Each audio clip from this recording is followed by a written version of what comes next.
Kola Leute, da im Rahmen der Aktion Building Bricks for Happiness schon verschiedene Bau-Challenges gemacht wurden, möchte ich euch hier meine allererste eigene präsentieren.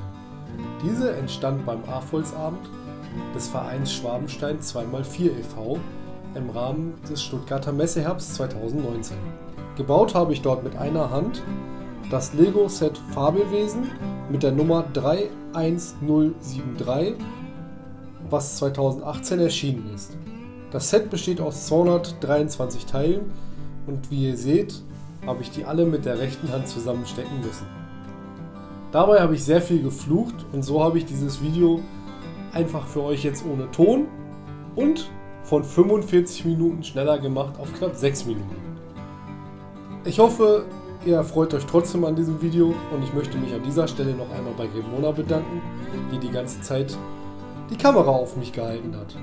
Den Link zu ihrem Kanal packe ich euch einfach unten in die Infobox. Und jetzt wünsche ich euch viel Spaß bei diesem Video.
Wenn euch das Video gefallen hat, lasst mir doch gerne einen Daumen nach oben da.